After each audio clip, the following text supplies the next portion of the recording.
Jalan berlubang pasca banjir bahayakan pengendara. Kodam Jaya evakuasi warga terdampak banjir di Kapuk Muara. Wapres tinjau bencana longsor di Bandung Barat. RI dorong perdamaian Palestina lewat Port of Peace. Polisi amankan 500 butir ekstasi di Jakarta Barat.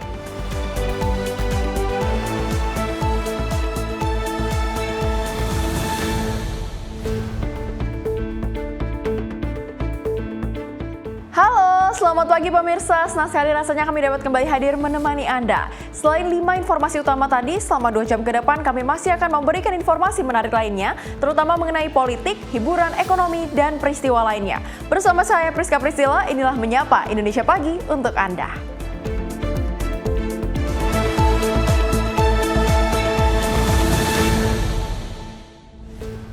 Pemirsa, kita awali dengan informasi pertama di mana pasca diguyur hujan deras dan terendam banjir, kondisi Jalan Raya dan Mogot, Jakarta Barat kini dipenuhi lubang yang membahayakan pengguna jalan. Kerusakan ini tidak hanya menghambat lalu lintas, namun juga mengancam keselamatan para pengendara, terutama roda 2.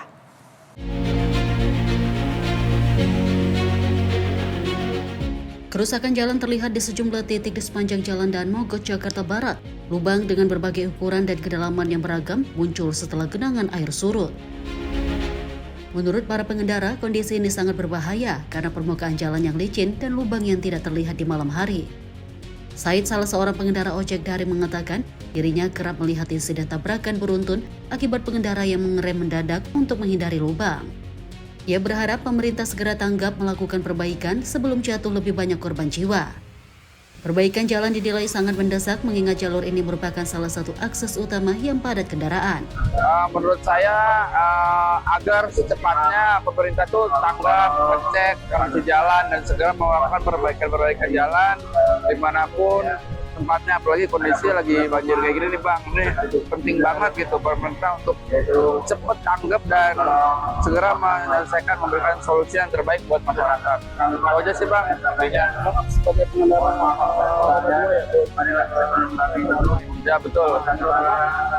Membahayakan nggak sih dengan adanya lubang jalan? Dengan adanya lubang, kita sendiri sebagai pengendara roda 2 atau ojol ya atau yang lain, menurut saya sangat membahayakan sekali Bang. Terlebih jalan kan licin juga Bang, takutnya tergelincir, bisa menjadi insiden tabrakan beruntun Bang. Itu yang lebih parahnya lagi seperti itu. Warga dan pengguna jalan diimbau untuk lebih waspada dan mengurangi kecepatan saat melintasi kawasan tersebut. Tim kontributor Simpo TV melaporkan.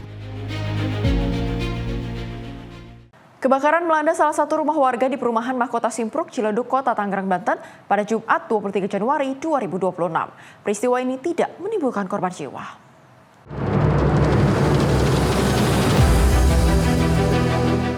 Si jago merah melalap salah satu rumah warga di perumahan Mahkota Simpruk, Ciledug, Tangerang, Banten pada Jumat 23 Januari 2026 pada pukul 00.30 waktu Indonesia Barat. Api dengan cepat membesar dan juga melahap seluruh bagian rumah. Kebakaran ini membuat warga sekitar panik karena api muncul begitu cepat. Petugas pemadam kebakaran yang datang di lokasi berhasil memadamkan api sebelum api merambat ke rumah lain yang juga berdekatan. Peristiwa ini tidak menimbulkan korban jiwa maupun luka dan penyebab pasti kebakaran pun masih belum diketahui. Susendi Andika Priyanto, tim redaksi Simpo TV melaporkan. Sementara itu, 3 orang tenggelam di area banjir di daerah Cikande, Kabupaten Tangerang, Banten pada Rabu sore 21 Januari 2026. 2 diantaranya tewas tenggelam, sementara 1 orang lainnya berhasil selamat.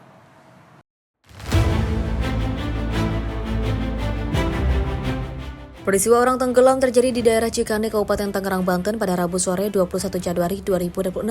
Sebanyak 3 orang tenggelam saat berenang di lokasi banjir sekitar pukul 17.00 waktu Indonesia Barat. 2 diantaranya tewas tenggelam, sementara 1 orang lainnya berhasil selamat. Petugas dan warga sekitar yang mengetahui kemudian melakukan proses evakuasi terhadap ketiga korban. Menurut keterangan warga, ketiga korban yang tenggelam merupakan warga asal Kampung Jayanti Duku yang datang berenang ke lokasi banjir ini. Atas kejadian ini, warga diimbau agar tidak melakukan aktivitas di area banjir termasuk berenang. Warga pun diminta meningkatkan kewaspadaan terhadap potensi bahaya banjir. Feren Putri, tim redaksi Simpo TV, melaporkan. Tim SAR akhirnya menemukan jasad seorang ibu yang bersama balitanya hanyut terseret arus sungai saat rumahnya ambruk di Desa Kuwu, Marga Tabanan, Bali. Jasad ibu dan anak tersebut ditemukan tim SAR gabungan di 2 lokasi berbeda.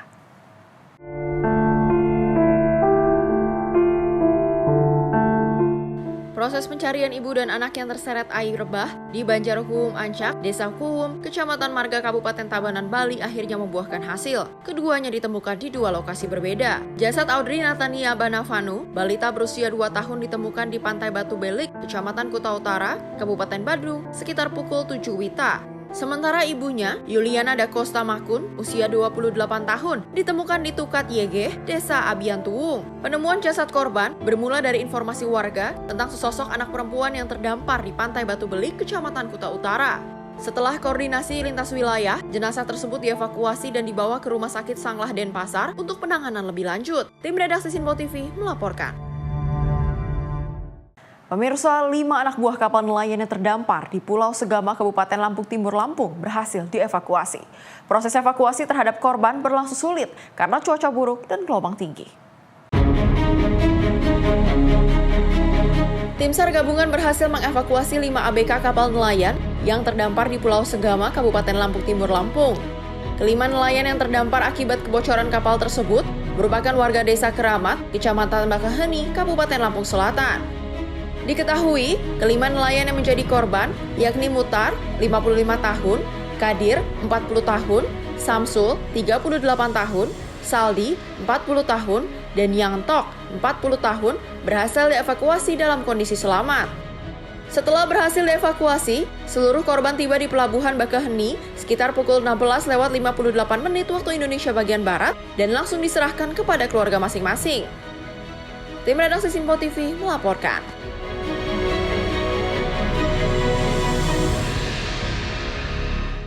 Tim SAR gabungan juga melakukan operasi pencarian terhadap kecelakaan kapal rompon yang dilaporkan putus dan hanyut di perairan Teluk Tomini, Kabupaten Parigi Motong, Sulawesi Tengah. Dalam kejadian tersebut dilaporkan bahwa terdapat Tuhan nelayan. Operasi pencarian dan pertolongan besar-besaran digelar di perairan Teluk Tomini setelah sebuah kapal rompon dilaporkan putus dan hanyut bersama 2 orang nelayan di Kabupaten Parigi Motong, Sulawesi Tengah. Kapal rompon tersebut diketahui telah terputus dan hanyut sejak Selasa 20 Desember 2025 sekitar pukul 15.25 waktu Indonesia Tengah dan hingga kini belum diketahui keberadaannya atau mengalami lost kontak. Peristiwa ini terjadi di perairan Teluk Tomini, Kabupaten Parigi, berada di sekitar 37 mil laut dari Pos SAR Parigi dengan estimasi waktu tempuh sekitar 4 jam menggunakan kapal laut.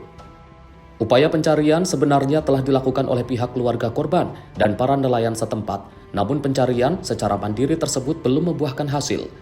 2 orang nelayan yaitu Marzuki 50 tahun dan Wisno Bahalamu 48 tahun dilaporkan berada di atas kapal rompon saat kejadian naas tersebut. Hingga operasi SAR dimulai, keduanya masih dinyatakan hilang dan belum ditemukan tanda-tanda keberadaan korban. Tim redaksi Sinpo TV melaporkan.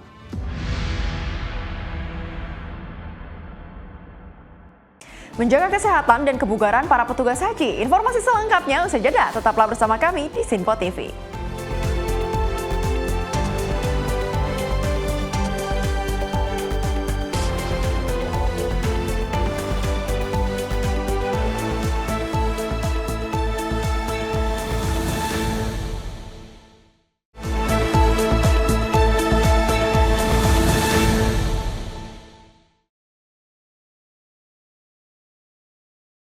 Terima kasih pemirsa, Anda masih bersama kami di Menyapa Indonesia Pagi. Kita lanjutkan ke informasi berikutnya mengenai 2 pekan sudah 1.600 petugas haji menjalani diklat semi militer di Asrama Haji Pondok Gede, Jakarta.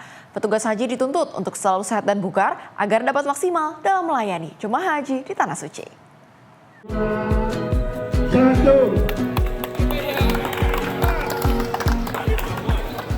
Setelah 2 pekan mengikuti pendidikan semi militer dan pelatihan petugas haji baik di lapangan maupun di kelas, tiba saatnya para petugas haji kembali mengikuti jalan santai di jalan lingkar luar Asrama Haji Pondok Gede, Jakarta pada Sabtu pagi.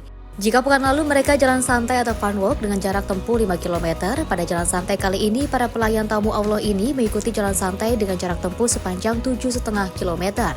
Sebanyak 1.600 petugas haji dari berbagai latar belakang profesi ini nampak sangat antusias dalam mengikuti kegiatan rutin mingguan yang kali ini juga dihadiri oleh Wakil Menteri Haji dan Umroh Dhanil Anzar Simanjuntak. Ya pemirsa, jika minggu lalu peserta petugas haji yang ikut Fun Walk dengan rute sekitar 5 km, sekarang rutenya ditambah 7,5 km.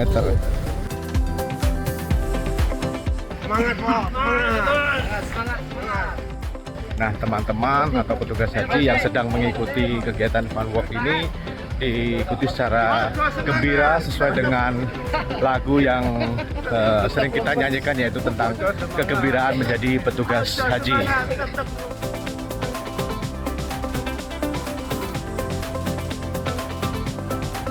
Nah, dengan adanya kegiatan jalan santai sepanjang 7 km ini atau 7,5 km ini, diharapkan para petugas haji dalam kondisi sehat dan bugar, sehingga ketika mengikuti kegiatan selanjutnya dapat berjalan dengan lancar dan tidak menghambat aktivitas ke depannya.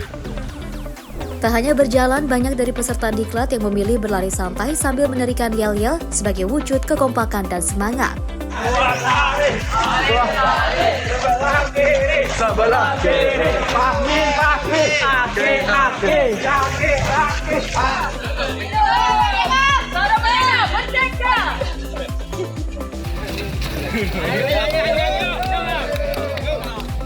Nah pemirsa, setelah kita tadi jalan santai dan berlari santai bersama Bang Wamen, Mas Dhanil, sekarang kita akan ngobrol sedikit aja.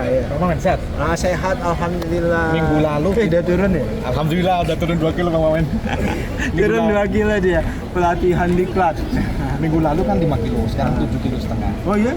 Apa? Sekarang itu bukan 7,5 kilo, sekarang 9,3 kilometer. 1 jam. 1 jam. Apa sebenarnya yang diharapkan dari kegiatan seperti ini Bang Wamen? Sebenarnya kita berharap petugas itu harus lebih kuat dari jamaah, ya, karena nanti tentu kerja membutuhkan stamina itu dominan.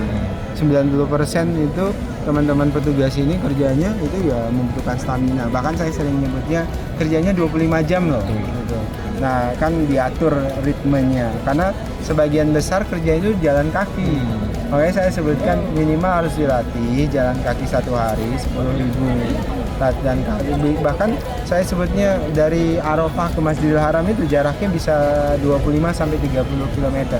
Jadi sekali-sekali pada momentum tertentu jalan coba terus tanpa henti, jalan aja. Nah yang kuat lari bagus untuk menjaga stamina. Nah makanya itu dilatih terus di sini.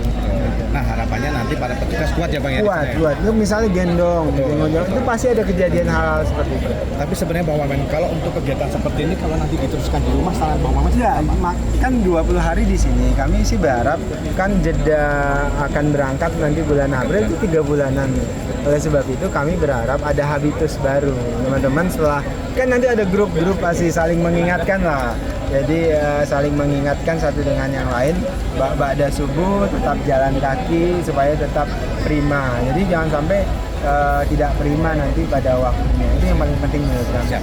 Selain kan udah ada fikih hajinya harus terus diperdalam kan, soal bahasa Arab. Soalnya orang-orang di luar dikirain di sini latihan militer terus, padahal dari siang sampai malam itu fikih haji, ada TFG kan, ada tactical, floor game dan macam-macam, dan bahasa Arab. Oke Bang Wamen, soal Pak Presiden Prabowo, pasti beliau sangat bangga karena ini legasi beliau dan bisa dibilang inisiasi dari beliau.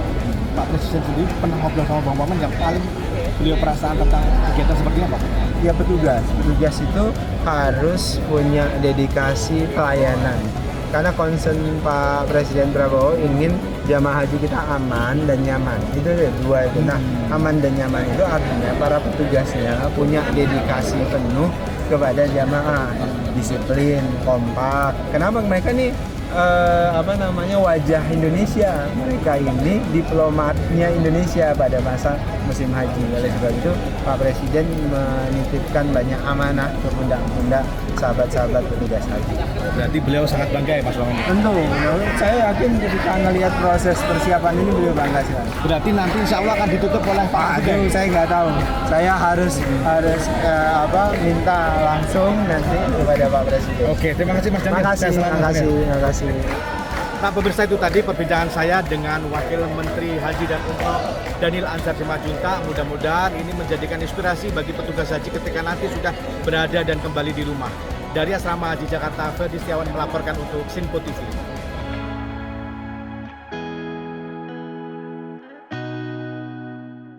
Tak hanya itu saja, namun calon petugas haji 2026 juga dibekali tactical floor game sebagai metode simulasi untuk mematangkan pelaksanaan puncak ibadah haji di Arafah, Musdalifah, dan Mina. Di sepanjang ini dari jemaah haji, ada yang di Sesa, ada yang di Rodo, ada yang di... Pengenalan pemetaan wilayah dan skema puncak haji di kawasan Arafah, Musdalifah, Mina atau Armusna kepada para petugas haji lewat metode tactical floor game terlangsung di tiap kelompok daerah kerja yang terbagi dalam Dakar Mekah, Dakar Madinah, dan Dakar Bandara. Properti TFG menggunakan market seperti miniatur Ka'bah, tenda di Arafah, hingga boneka sebagai jemaah haji.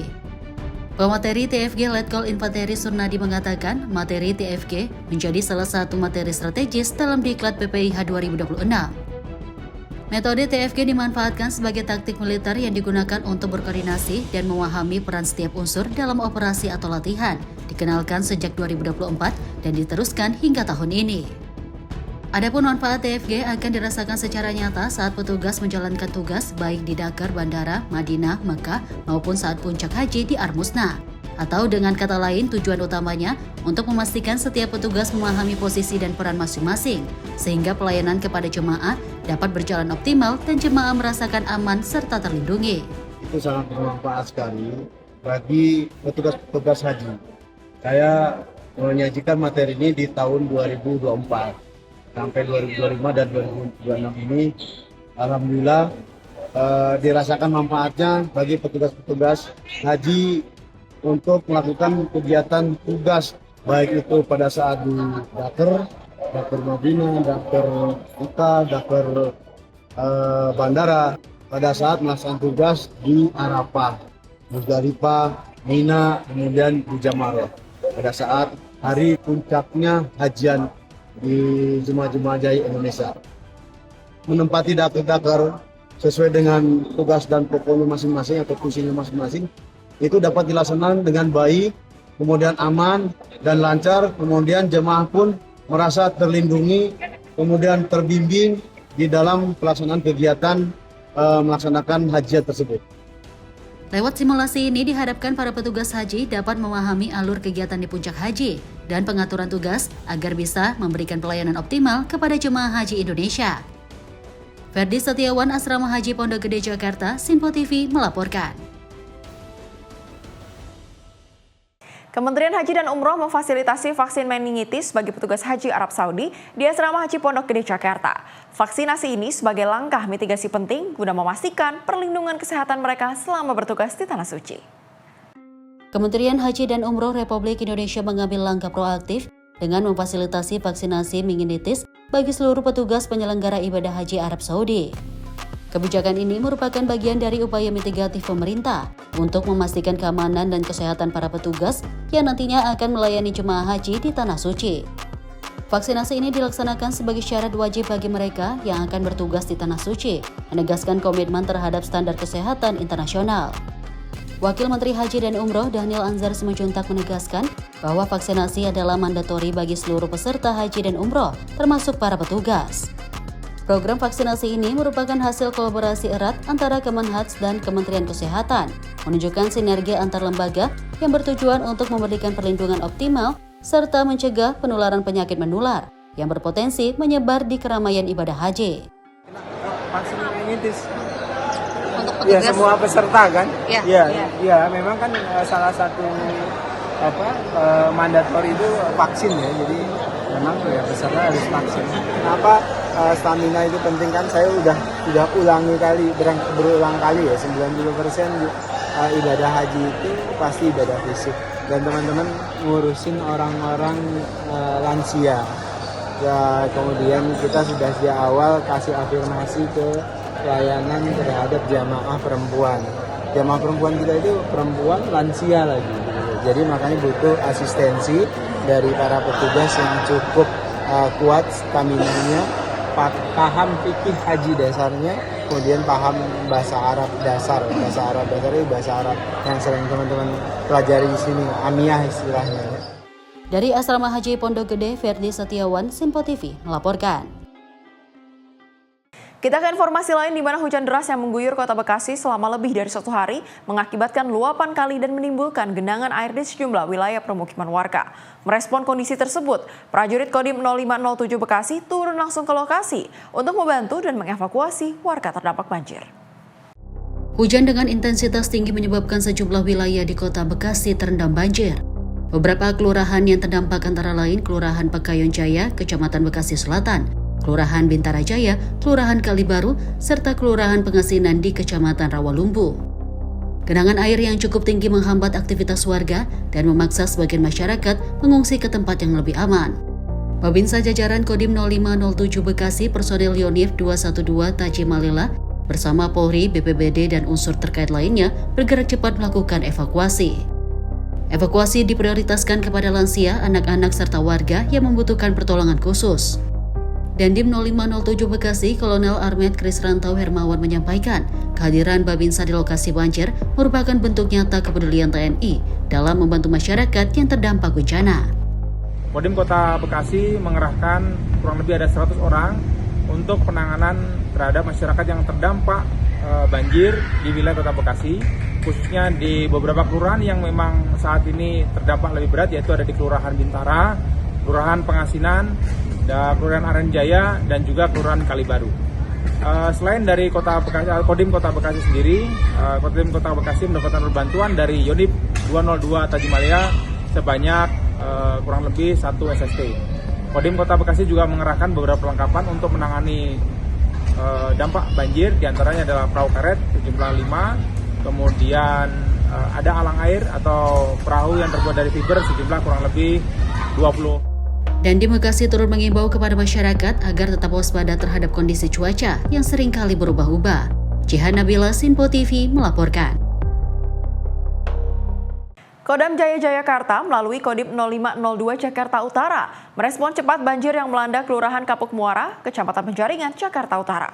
Prajurit TNI ini diterjunkan ke lokasi untuk membantu evakuasi warga serta penanganan dampak banjir. Banjir kembali merendam permukiman warga di Kelurahan Kapuk Muara, Kecamatan Penjaringan, Jakarta Utara. Hujan dengan intensitas tinggi yang terjadi selama beberapa hari terakhir memicu meluapnya aliran kali sehingga air masuk ke rumah-rumah warga. Kodam Jaya Jayakarta melalui Kodim 0502 Jakarta Utara segera mengerahkan personel ke lokasi terdampak. Prajurit TNI melaksanakan evakuasi warga, terutama lansia, anak-anak, dan warga yang membutuhkan pertolongan khusus. Untuk menjangkau wilayah yang terisolasi, TNI menggunakan perahu landing craft rubber atau LCR guna mempermudah proses evakuasi serta pendistribusian bantuan logistik. Selain evakuasi, prajurit TNI juga menyalurkan makanan bergizi dan memberikan bantuan kesehatan kepada warga terdampak. Tim kesehatan TNI turut diterjunkan dengan perlengkapan medis untuk memberikan pelayanan kesehatan dan pemeriksaan kondisi warga. Jihan Nabila, Simpo TV melaporkan. Sementara itu banjir akibat hujan berintensitas tinggi merendam pemukiman warga di Kabupaten Bekasi dan menyebabkan sejumlah tanggul jebol. Selain melakukan evakuasi warga terdampak, prajurit TNI melalui Kodim Kabupaten Bekasi bahu-membahu melaksanakan penanganan tanggul sungai yang jebol guna mencegah meluasnya genangan banjir.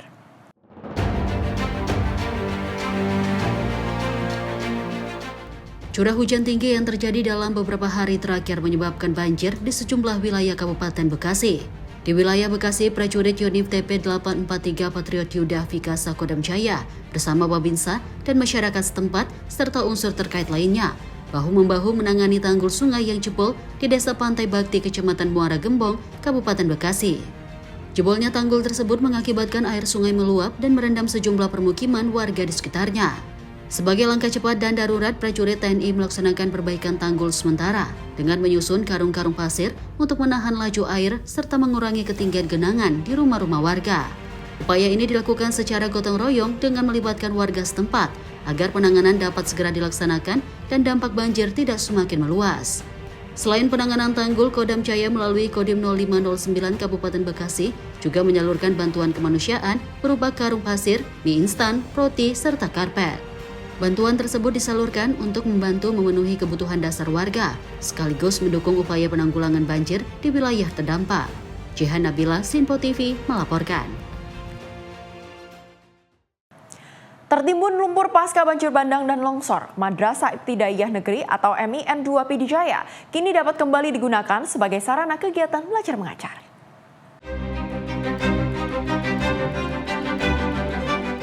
Pasca diterjang banjir bandang dan longsor, Madrasah Ibtidaiyah Negeri 2 Pidijaya sempat lumpuh total akibat timbunan lumpur tebal yang menutup akses masuk dan ruang kelas. Menanggapi kondisi tersebut, Satgas Kubencel Kodam Iskandar Muda mengerahkan puluhan personel dengan dukungan alat berat untuk membersihkan material lumpur dan sisa banjir di area sekolah. Kegiatan pemulihan melibatkan personel Kodim 0102 PD, Yonif TP 857 Gana Gazasora, Yonif 836 Brahma Yoda, Yonarmet 17 Rencong Cakti, serta Yonzipur 16 Tika Anugraha. Selama proses pemulihan, Satgas tidak hanya melakukan pembersihan lumpur, namun juga melaksanakan perbaikan ringan, seperti pengecatan gedung, penataan lingkungan, serta perapian ruang kelas. Selain itu, Kodim 0102 PD turut menyalurkan bantuan alat tulis kepada para siswa, sebagai bentuk dukungan terhadap keberlanjutan proses belajar mengajar. Kepala Madrasah Ibtidaiyah Negeri 2 Pidijaya, Rusli, menyampaikan terima kasih dan apresiasi kepada TNI atas upaya pemulihan sekolah pasca bencana banjir bandang dan longsor. Menurutnya, kehadiran Satgas Kubencel Kodam Iskandar Muda sangat membantu mempercepat proses pembersihan dan perbaikan sekolah yang terdampak bencana.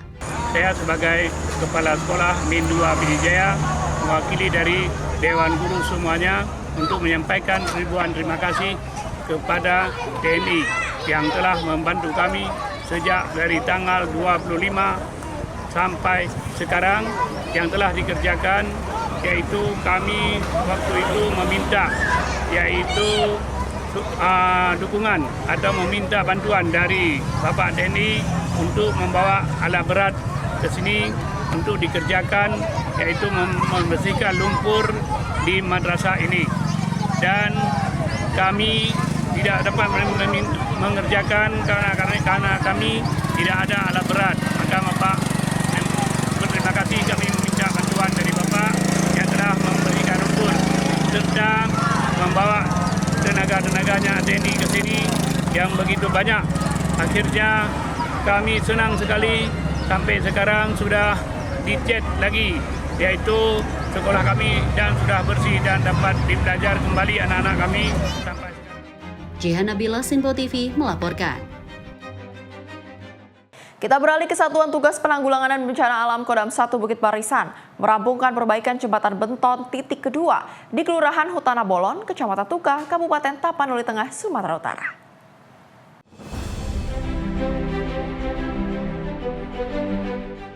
Satgas Kubencel Kodam 1 Bukit Barisan merampungkan perbaikan jembatan beton di Kelurahan Hutana Bolon, Kecamatan Tuka, Kabupaten Tapanuli Tengah. Jembatan yang sebelumnya mengalami kerusakan akibat bencana, kini telah kembali berfungsi normal dan dapat dilalui oleh kendaraan roda 2 maupun roda 4. Proses perbaikan dilaksanakan Satgul Bencel secara terpadu dengan mengerahkan personel dan alat berat TNI Angkatan Darat guna memastikan kekuatan dan keselamatan konstruksi jembatan.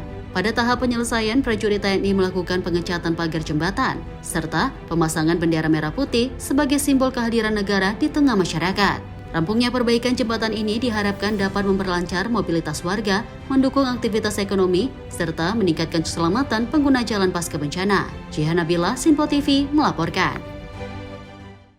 Pemerintah membangun jembatan di desa-desa terpencil Aceh untuk mempermudah akses warga. Proyek ini juga diharapkan mendukung pemulihan ekonomi dan memudahkan distribusi kebutuhan pokok antar desa.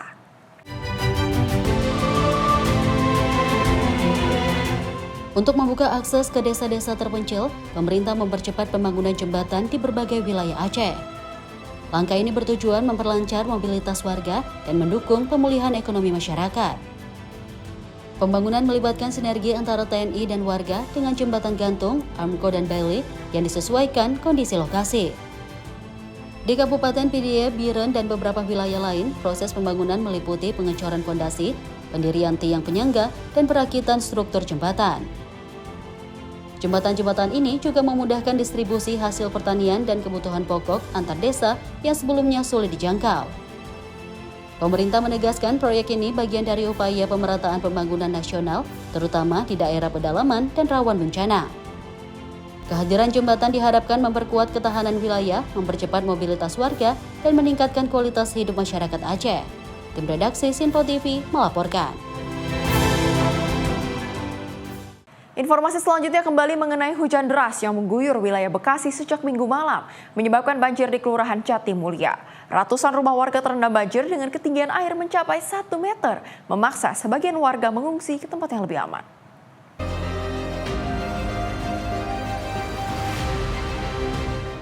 Banjir merendam permukiman warga di Kelurahan Jatimulya, Kecamatan Tambun Selatan, Kabupaten Bekasi. Curah hujan tinggi yang terjadi sejak Minggu malam menyebabkan meluapnya sungai dan saluran air di sejumlah titik. Akibat banjir ini, ratusan rumah terendam air dengan ketinggian bervariasi mulai dari 30 cm hingga 1 meter. Sejumlah warga terpaksa mengungsi ke tempat yang lebih aman seperti masjid, balai warga, dan posko darurat. Petugas menghimbau warga untuk tetap waspada dan segera mengungsi jika ketinggian air terus meningkat. Seluruh petugas disiagakan 24 jam untuk memastikan keselamatan warga terdampak banjir. Dari Bekasi, Tim Liputan Sinpo TV melaporkan.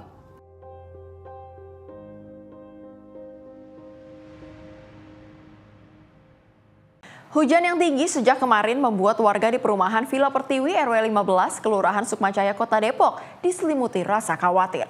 Sebuah tembok turap penahan air jebol hingga mengakibatkan aliran air masuk ke area jalan pemukiman rumah warga.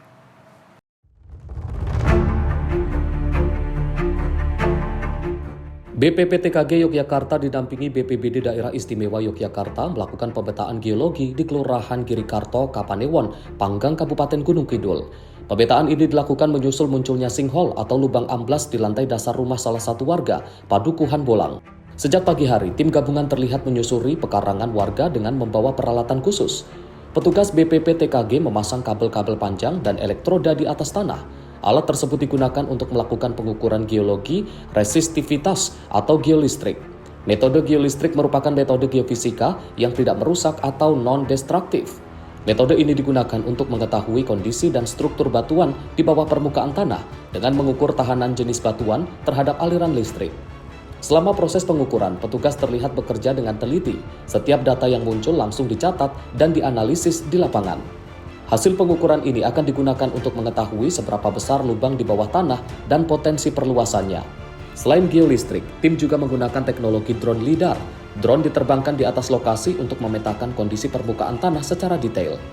Teknologi LIDAR mampu menembus vegetasi dan pohon-pohon sehingga kontur tanah dapat terbaca dengan lebih akurat. Pengukuran dengan dua metode ini dilakukan untuk mendukung upaya mitigasi bencana, terutama untuk menentukan langkah keamanan bagi warga di sekitar lokasi sinkhole. Jadi secara teknis kita menggunakan geolistrik itu kita injeksikan arus listrik ke tanah, kemudian kita hitung beda potensialnya. Dari situ kita bisa tahu sebaran nilai resistivitas bawah tanah. Jadi dari situ kita bisa tahu batuannya di bawah tanah itu seperti apa, kemudian kondisinya seperti apa. Seperti itu. Jadi dari situ kita bisa tahu gambarannya di bawah tanah itu seperti apa. Jadi semacam kita scan bawah permukaannya. Nah, kemudian pakai LIDAR itu kita pakai laser. Jadi untuk menghilangkan efek tutupan pohon ini. Jadi tanpa pohon itu kondisi topografinya seperti apa. Dari situ kita bisa tahu nanti apakah di sini ada struktur yang berkembang atau ada rekahan yang tidak terlihat, nanti kita bisa tahu dari situ. Dari sini nanti akan kita buat kajian detail berdasarkan data resistivitas, kemudian data LIDAR, kemudian nanti hasilnya akan kita sampaikan ke BPBD dan instansi yang terkait untuk langkah ke depan, untuk langkah mitigasi ke depan. Seperti itu. Dalam kegiatan ini, setidaknya 10 personel BPPTKG diterjunkan ke lapangan. Mereka didampingi 5 personel dari BPBD DIY yang bertugas melakukan pengamanan dan koordinasi dengan warga setempat. Pihak BPBD menghimbau warga untuk tetap waspada dan tidak melakukan aktivitas berat di sekitar lokasi sebelum hasil kajian selesai. Hasil pemetaan geologi ini diharapkan dapat menjadi dasar penanganan lanjutan dan mencegah terjadinya kejadian serupa di kemudian hari. Dari Gunung Kidul, jurnalis Sinpo TV melaporkan.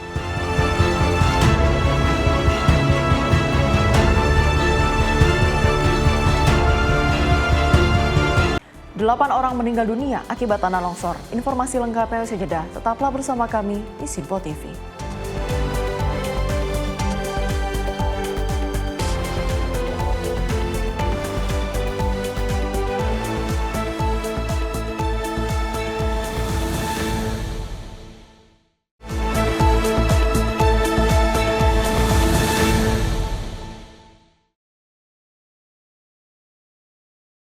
Pemirsa, kita lanjutkan ke informasi berikutnya di mana bencana tanah longsor di Cisarua, Bandung Barat pada Sabtu 24 Januari 2026 menewaskan 8 orang. Hingga saat ini, tim SAR masih mencari 82 warga lainnya yang tertimbun material longsor.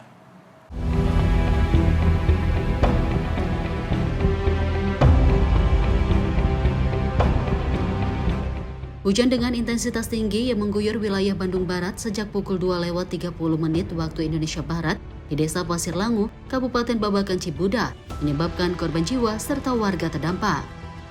Badan Penanggulangan Bencana Daerah BPBD Kabupaten Bandung Barat melaporkan sejauh ini ada 8 korban meninggal dunia, 23 jiwa selamat, dan berdampak pada 34 kepala keluarga atau 113 jiwa. Sementara jumlah rumah terdampak masih dalam pendataan petugas di lapangan. Berdasarkan kesaksian dari salah satu korban yang berhasil selamat dari longsor, Ai Siti Jubaida mengatakan bahwa sebelum longsor terjadi, terdengar suara benturan-benturan seperti bom sekitar pukul 11 malam pada hari Jumat 23 Januari 2026. Benturan kayak bom gitu, jam 11, cuman pas kejadiannya itu jam 2 itu. Pas dini hari. Ya, masih Warga nggak selamat menyelamatkan diri? Sempat ya, ada yang sempat, mungkin ada yang enggak.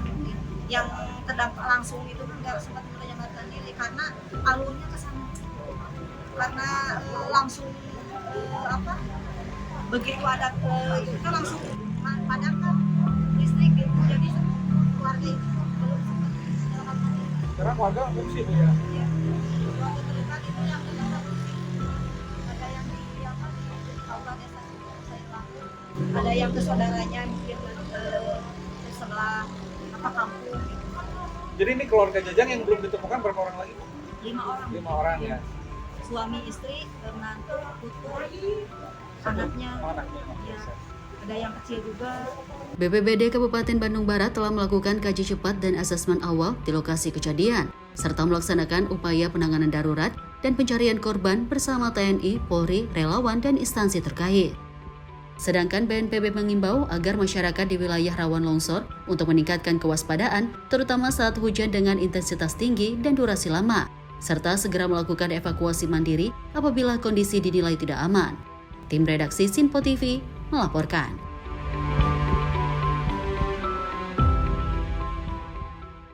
Sementara itu, Wakil Presiden Gibran Rakabuming Raka juga datang ke Desa Pasir Langu, Cisarua, Bandung Barat pada Minggu pagi. Selain untuk meninjau lokasi bencana, Wapres juga menemui korban terdampak dan meminta semua unsur bergerak dalam operasi penyelamatan.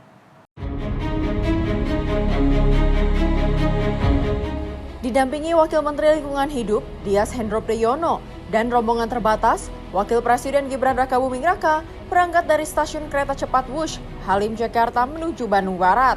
Saat tiba di lokasi bencana, Wapres Gibran berbincang dengan sejumlah korban terdampak. Gibran mendengarkan cerita para korban terdampak soal kejadian tanah longsor yang terjadi pada Sabtu pagi. Kedatangannya juga untuk memastikan proses evakuasi, pencarian, dan penyelamatan korban berjalan cepat. Pemerintah mendorong agar penanganan bencana dilakukan optimal hingga proses pemulihan pasca bencana. Hingga Minggu pagi, dilaporkan 8 orang meninggal dunia dan lebih dari 80 orang lainnya masih dalam proses pencarian. Tim redaksi Sinpo TV melaporkan. Informasi peristiwa lainnya mengenai kecelakaan maut yang menimpa minibus dengan kereta api di perlintasan kereta api tanpa palang di Jalan Abdul Hamid, Kota Tebing Tinggi pada Rabu 21 Januari 2026 sore.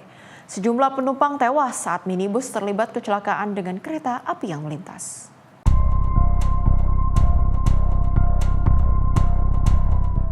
Minibus terlibat kecelakaan dengan kereta api di perlintasan kereta api tanpa palang di Jalan Abdul Hamid, Kota Tebing Tinggi pada Rabu 21 Januari 2026. Kecelakaan ini terjadi sekitar pukul 18.45 waktu Indonesia Barat saat kereta api yang melintas dari arah tertentu menabrak mobil Toyota Avanza bernomor polisi BK1657 ABP yang melintasi rel. Sejumlah penumpang di dalam mobil tewas setelah minibus terdorong sejauh ratusan meter dari titik tabrakan. Sementara pengemudi mengalami kondisi luka serius dan telah dievakuasi ke rumah sakit. Petugas kepolisian dan tim terkait mendatangi lokasi guna melakukan evakuasi, pengamanan TKP, serta penyelidikan awal. Sementara penyebab pasti kecelakaan masih dalam penyelidikan. Feren Putri, tim redaksi Simpo TV, melaporkan. Sementara itu, Satgas Kops TNI Habema berhasil merebut markas utama kelompok separatis bersenjata OPM Kodam 16 Yahukimo dalam operasi patroli keamanan di Jalan Gunung, Distrik Dekai, Kabupaten Yahukimo, Papua Pegunungan. Operasi ini dilaksanakan untuk menjaga stabilitas keamanan serta melindungi masyarakat dari aksi kelompok bersenjata.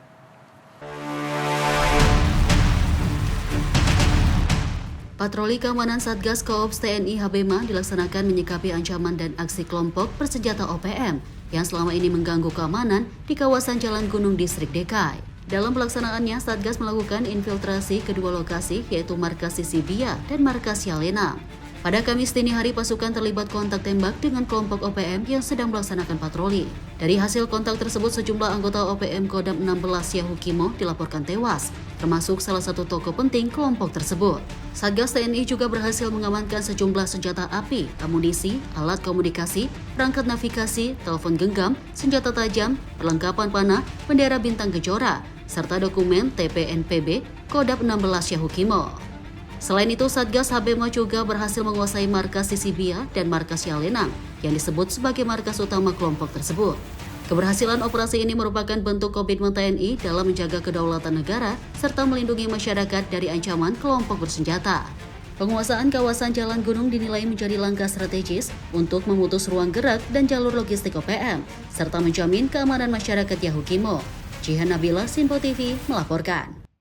Sementara itu, Menteri Pertahanan Syafri Syamsuddin melaksanakan kunjungan kerja ke Batalion Infanteri Teritorial Pembangunan 877 Biin Mavo di Kabupaten Timur Tengah Utara, Nusa Tenggara Timur. Kunjungan dilakukan untuk memastikan kesiapan satuan, pembangunan pangkalan, serta kesejahteraan prajurit di wilayah strategis perbatasan.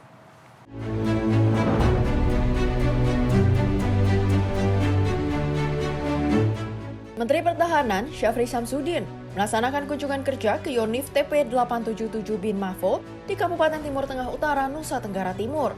Kunjungan ini merupakan bagian dari upaya pemerintah untuk memastikan kesiapan operasional satuan serta pembangunan pangkalan prajurit di wilayah perbatasan.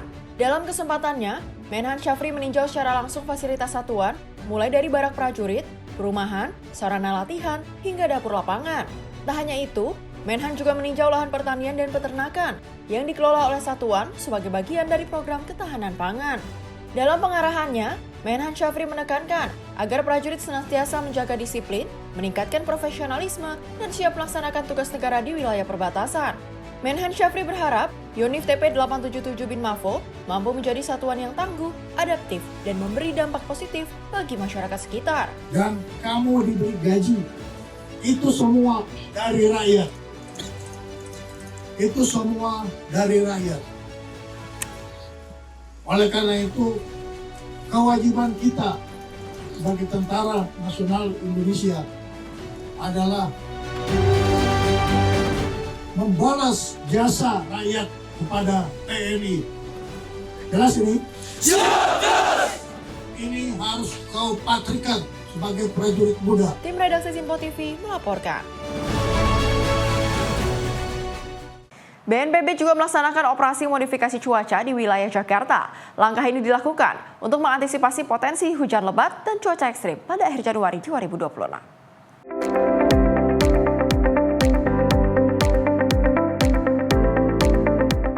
Badan Nasional Penanggulangan Bencana atau BNPB melaksanakan operasi modifikasi cuaca di wilayah DKI Jakarta. Operasi ini merupakan upaya mitigasi resiko bencana hidrometeorologi menyusul peringatan dini cuaca ekstrim dari BMKG. Kepala Pusat Data Informasi dan Komunikasi Kebencanaan BNPB Abdul Muhari menyampaikan bahwa operasi modifikasi cuaca ini dilaksanakan atas arahan langsung Presiden Prabowo Subianto. Tujuannya untuk mereduksi intensitas curah hujan tinggi yang berpotensi terjadi pada dasarian kedua dan ketiga bulan Januari 2026. Sejak 12 Januari 2026, BNPB mengerahkan 2 unit pesawat untuk operasi modifikasi cuaca di Jakarta. Masing-masing pesawat Cessna Caravan PKCVH dan Casa 212 A2105. Seluruh armada beroperasi dari Lanut Halim Perdana Kusuma, Jakarta. Untuk mengoptimalkan pengendalian curah hujan sejak 23 Januari, BNPB menambah 3 unit pesawat Caravan. Hingga total 5 armada diterjunkan untuk mengamankan langit Jakarta. Berdasarkan data BNPB per 23 Januari, total sorti penerbangan telah mencapai 70 sorti. Dengan bahan semai sebanyak 43,8 ton natrium klorida dan 20,6 ton kalsium oksida. Operasi modifikasi cuaca ini dilaksanakan secara terpadu dengan melibatkan berbagai lembaga terkait, antara lain BMKG, BPBD, DKI Jakarta, dan TNI Angkatan Udara. Selain Jakarta, BNPB juga melaksanakan operasi serupa di sejumlah wilayah lain di Indonesia, seperti Jawa Barat, Jawa Tengah, Aceh, Sumatera Utara, dan Sumatera Barat. Ahmad Syafiq, jurnalis Sinpo TV, melaporkan. Pemirsa sempat mengalami gangguan selama hampir sepekan akibat banjir yang merendam jalur perlintasan di Pantura, Jawa Tengah. Jadwal perjalanan kereta api jarak jauh terhitung mulai hari ini sudah kembali normal. 13 jadwal keberangkatan kereta barang juga sudah berjalan seperti sedia kala.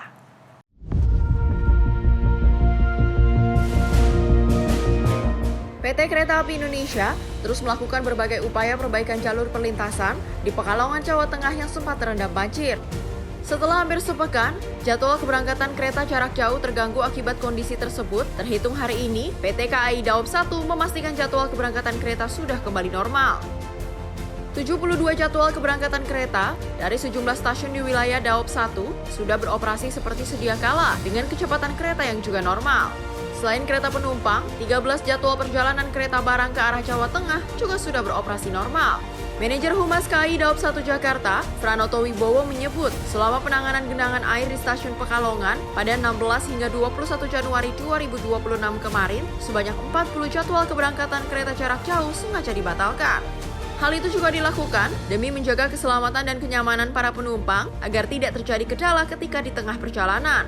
Selain itu, PT KAI juga telah melakukan langkah antisipasi apabila terjadi genangan kembali dengan menyiagakan petugas tanggap darurat dan pompa pada titik rel yang dianggap rawan genangan. KAI memastikan bahwa perjalanan kereta api dari dan menuju ke Daop 1 Jakarta hari ini Kamis 22 Januari 2026 sudah berjalan normal 100%.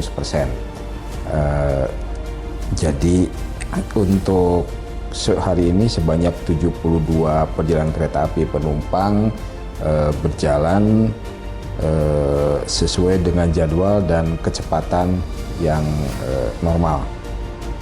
Begitu juga untuk 13 perjalanan kereta api angkutan barang ya. Sekarang juga berjalan lancar dan tidak ada gangguan. Berarti meski di daerah-daerah tertentu masih mengalami banjir, tapi namun perjalanan kereta api tetap seperti biasanya Pak ya? Ya, jadi untuk wilayah Daop 1 Jakarta sudah berjalan normal, jadi normalisasi yang dilakukan ya pasca penanganan banjir di Pekalongan periode dari tanggal 16 sampai tanggal 21 Januari itu selama penanganan untuk keselamatan perjalanan kereta api juga kita lakukan pembatalan ya. Jadi periode tersebut pembatalan terdapat 40 perjalanan kereta api penumpang. Sementara untuk refund tiket, PT KAI memberikan kebijakan pengembalian bea tiket sebesar 100%. Tercatat, sebanyak 3.500 tiket telah dilakukan pengembalian oleh para pengguna sejak 16 Januari hingga 21 Januari 2026. Dari Jakarta, Dio Malau, Sinpo TV melaporkan. Presiden Prabowo berhasil bawa investasi untuk RI. Informasi selengkapnya saja. Tetaplah bersama kami di Sinpo TV.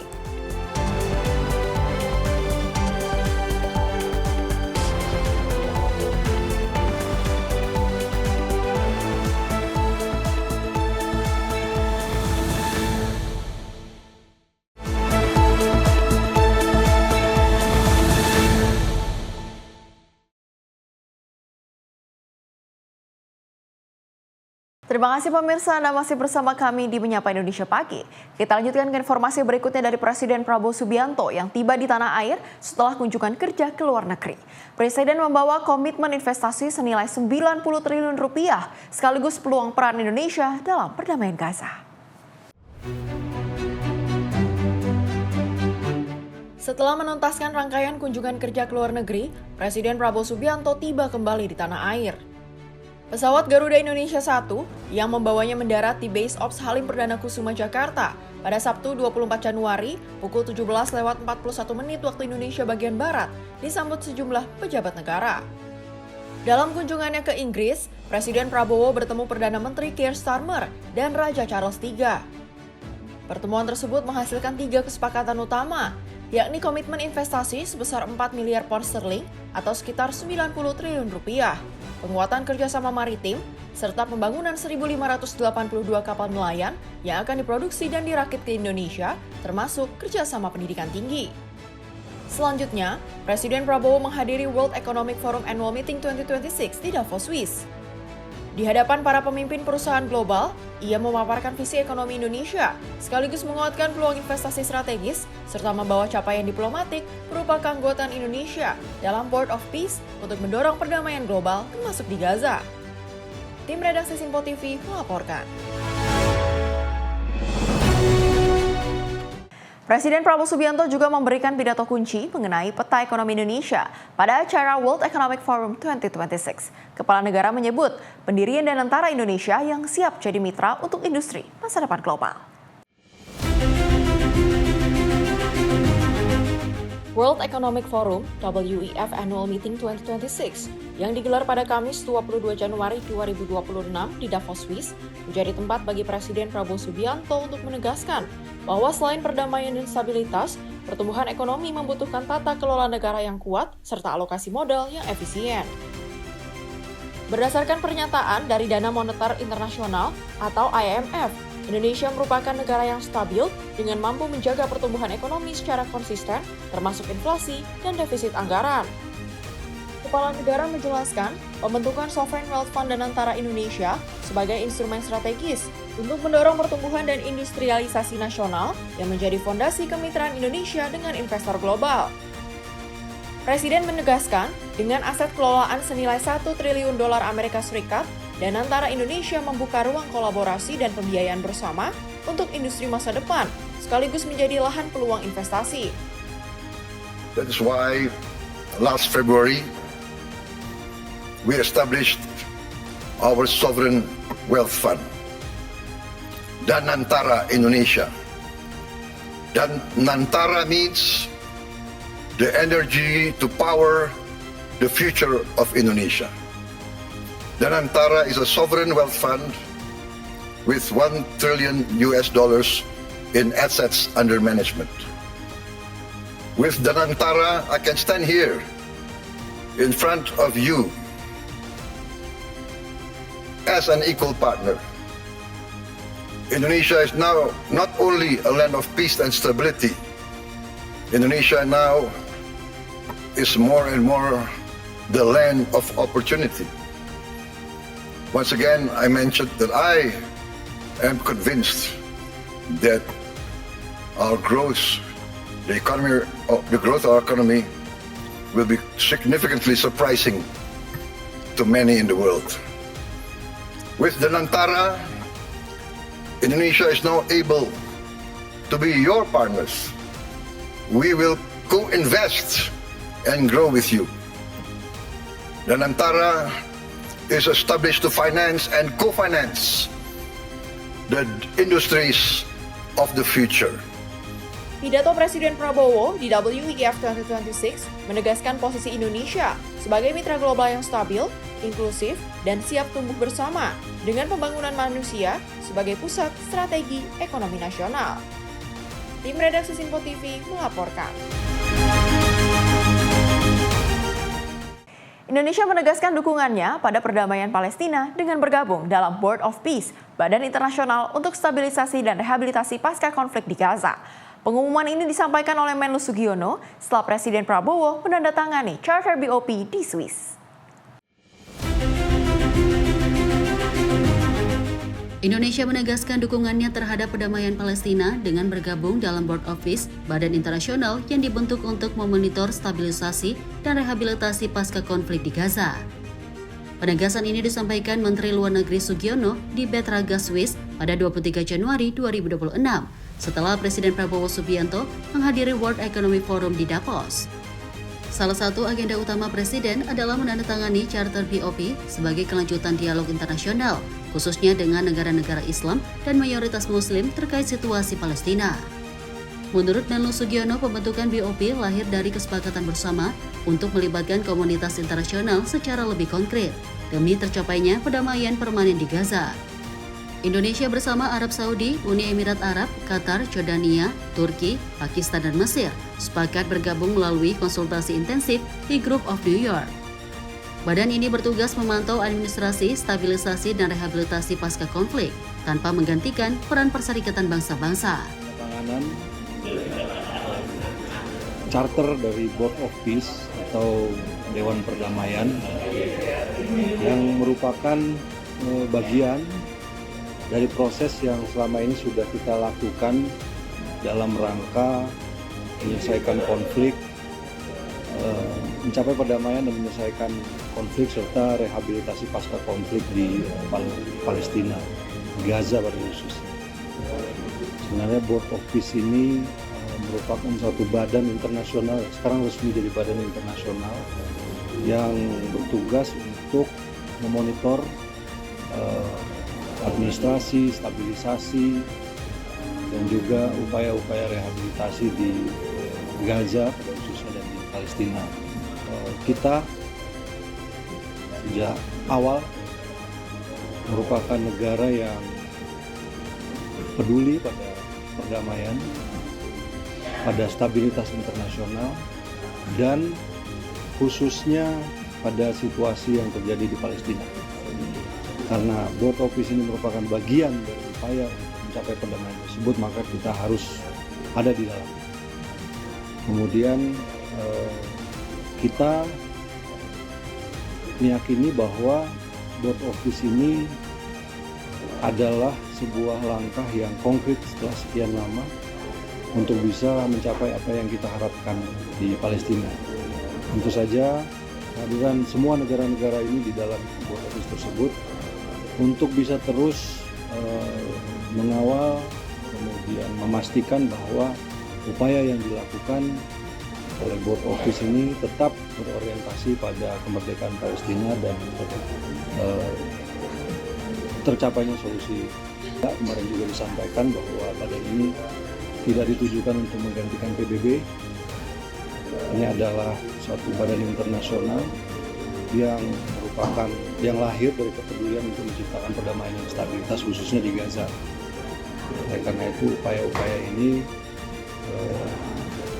kita harus ikut.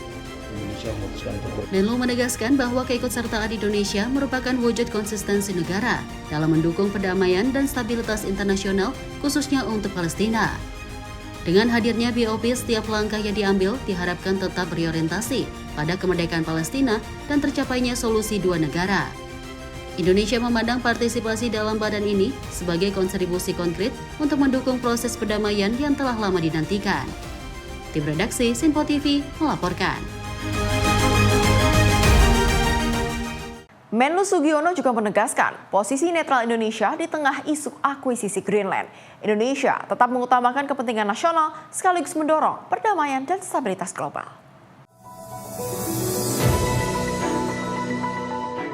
Menteri Luar Negeri RI Sugiono menegaskan posisi Indonesia yang netral di tengah isu akuisisi Greenland. Indonesia tetap menempatkan kepentingan nasional sebagai prioritas di tengah dinamika situasi global. Dalam pernyataan pers di Swiss pada Sabtu 24 Januari, Menlu Sugiono menegaskan bahwa Indonesia memegang prinsip non-blok atau non-align, sehingga kebijakan luar negeri tidak berpihak pada pihak manapun dalam persaingan internasional. Indonesia juga mendorong terciptanya perdamaian dan stabilitas di tingkat global, karena tanpa kedua hal tersebut, upaya mencapai kemakmuran bagi negara-negara dunia menjadi sulit. Kita ada dalam posisi non-align. Kita sadar bahwa dunia sekarang sangat dinamis situasinya, Namun kita juga harus ingat bahwa ada kepentingan nasional yang harus kita jaga, seperti yang disampaikan juga kemarin oleh Bapak Presiden bahwa tanpa stabilitas, tanpa perdamaian, tidak mungkin mencapai suatu keadaan yang di mana dunia ini makmur, di mana masyarakatnya makmur. Jadi saya kira itu yang menjadi posisi kita. Tim redaksi Simpo TV melaporkan. Kita beralih ke Menteri Kesehatan, Budi Gunadi Sadikin, mengajak masyarakat untuk segera mengaktifkan BPJS Kesehatan agar bisa mengakses layanan kesehatan gratis. Ia menekankan, iuran BPJS per bulan sangat terjangkau, bahkan lebih murah dibandingkan rokok.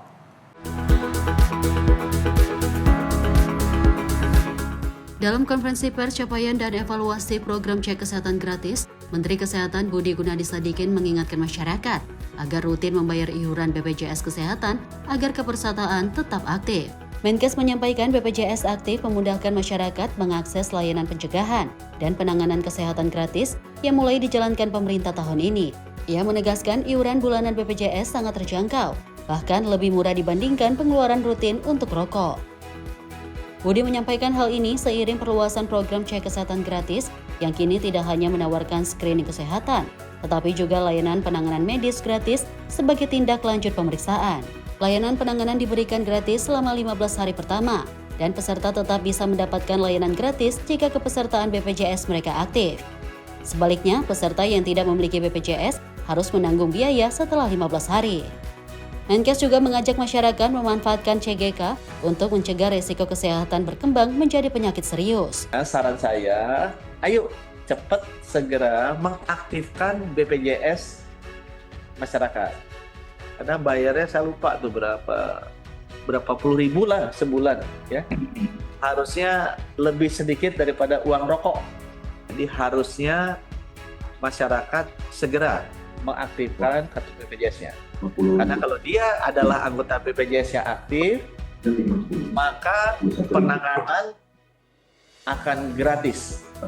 Di tahun 2026 ini, kita kan inginnya itu tadi ya, bukan cek kesehatannya. Tujuan utama kita. Tujuan utama kita adalah seluruh masyarakat Indonesia sehat. Tahun ini, Kementerian Kesehatan menargetkan partisipasi 136 juta orang, hampir 2 kali lipat dibandingkan capaian 2025 yang mencapai 70 juta peserta. Tim redaksi Simpo TV melaporkan. Dalam rapat kerja Kementerian SDM bersama Komisi 12 DPR RI, Menteri SDM Bahlil Lahadalia mengungkapkan bahwa pemerintah mulai melegalisasi sumur minyak rakyat. Langkah ini untuk memberikan kepastian hukum dan perlindungan bagi usaha rakyat.